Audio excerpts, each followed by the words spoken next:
అందరికీ నమస్తే. నా పేరు వచ్చేసి సాయిలు. మాది నిజామాబాద్ జిల్లా భీమ్గల్ మండలం దేవన్పల్లి గ్రామానికి చెందిన. అట్లాగే నేను భీమ్గల్ మండల విఆర్ఏ యూనియన్ ఉపాధ్యక్షుడిని. అయితే సమస్య వచ్చేసి అన్న మన రాష్ట్రం లోపల మొత్తం 20,555 మంది విఆర్ఏలు ఉండేవారు. వారిని ఇంతకుముందు నీరటిగా, కామ్దారిగా, విఆర్ఏగా, సుంకర్గా పిలిచేవారు. వారందరూ కూడా గత ప్రభుత్వం ఏం చేసిందంటే వీళ్ళందరూ రెగ్యులరైజ్ చేద్దామని చెప్పేసి మేము 80 రోజులు సమ్మె చేయడం జరిగింది. ప్రభుత్వానికి వ్యతిరేకంగా ప్రభుత్వం దిగొచ్చి మాకు జీవో నెంబర్ 8185 ప్రకారం రిలీజ్ చేసింది.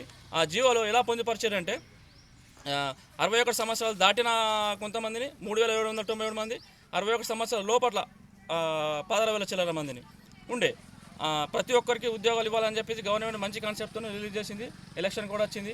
ఆ 16,000 మంది ఎవరైతే ఉన్నారో వాళ్ళ విద్యార్హతల ప్రకారం ప్రతి డిపార్ట్మెంట్లోకి వెళ్ళిపోయారు.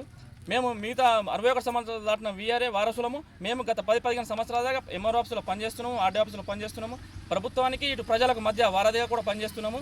ప్రభుత్వ సమస్యలు ప్రజల సమస్యలు ఏమైనా ఉంటే కూడా ప్రభుత్వ దృష్టికి తీసుకుపోతాము. ఒక విలేజ్లో క్రూషియల్గా మంచి మెంబర్గా పనిచేస్తున్న వ్యక్తి ఎవరైనా ఉంటే చిట్ట చివరి ఉద్యోగం అంటే ఒక విఆర్ఏ మాత్రమేనా. మాకు చాలా అన్యాయం జరుగుతూ ఉన్నది. ఒక్కొక్కరు వాళ్ళ తండ్రుల జాబులు కొడుకులకు ఇస్తామనగానే పాపం అందరు కూడా కొన్ని లక్షల రూపాయలు కొంతమంది భూమి వాళ్ళ వారసుల తోటి అన్నదమ్ములకు ఇచ్చేసారు. చాలా అప్పులపాయలు, చాలా కొంతమంది ఆత్మహత్య కూడా చేసుకున్నారు ఈ బాధలు భరించలేక. అయితే మేము చాలాసార్లు కూడా రెవెన్యూ మినిస్టర్ ఇంటికి వెళ్ళినాము, సార్ని కలిసినాము, కాళ్ళు కూడా మొక్కినాము. లాస్ట్కు సార్ దయచేసి మాకు కంపల్సరీ ఉద్యోగాలు ఇవ్వండి సార్, మేము చాలా 16,000 మందికి ఇచ్చారు సార్. ఆ జీవో ప్రకారం మిగిలిపోయిన మేము 3,797 మంది ఉన్నాం సార్, దయచేసి మమ్మల్ని చూడండి సార్ అని కాళ్ళ మీద పడితే కూడా సారు మమ్మల్ని కనికరిస్తలేడు. చూద్దామనే మాటకు వచ్చిండు. అయితే ఇవన్నీ మేము బాధలు భరించలేక నిన్న ఒక్కసారి మా రాష్ట్ర కమిటీ పిలుపు మేరకు నిన్న హైదరాబాద్కి వెళ్ళి అది కూడా శాంతియుత నిరసనకి వెళ్ళినాము. మేము ఎవరిని కూడా ప్రభుత్వానికి వ్యతిరేకంగా నినాదాలు చేయలేదు.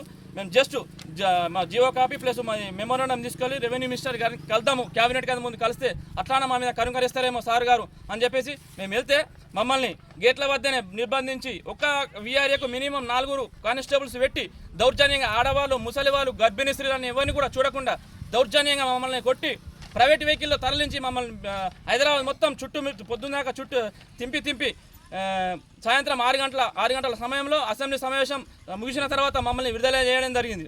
ఇది చాలా బాధాకరం. గవర్నమెంట్కి ఎప్పుడు కూడా మేము అగరెస్ట్ పోలేదు, సానుకూలంగా ఉన్నామని చెప్తున్నారు. మమ్మల్ని అరెస్ట్ చేస్తున్నారు. ఇక్కడ నుంచి పోదామంటే కూడా మా ఇళ్ళ పంట ఒక్కొక్క ఇంటికి 2-3 వెహికల్స్ పంపించారు, అరెస్ట్ చేసారు. చాలా దౌర్జన్యము. ఇది ప్రజాప్రభుత్వం, రేవంత్ రెడ్డి గారి ప్రభుత్వం అని చెప్పేసి ప్రభుత్వానికి కూడా మేము వ్యతిరేకంగా ఎక్కడ పోలేదు, ప్రభుత్వానికి అనుకూలంగా పనిచేసినాము. దయచేసి రేవంత్ రెడ్డి గారికి ఒకటే విజ్ఞప్తి చేస్తున్నాము.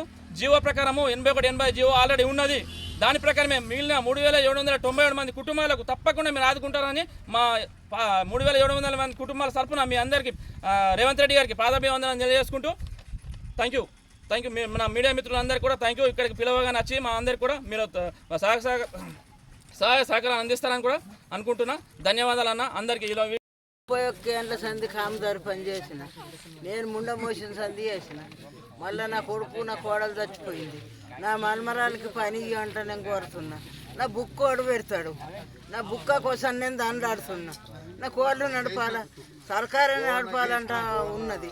అందరికి దయచేసి మన్మలకు, మన్మరాన్లకు, కొడుకులకు అందరికి ఉద్యోగాలు ఇవ్వాలా.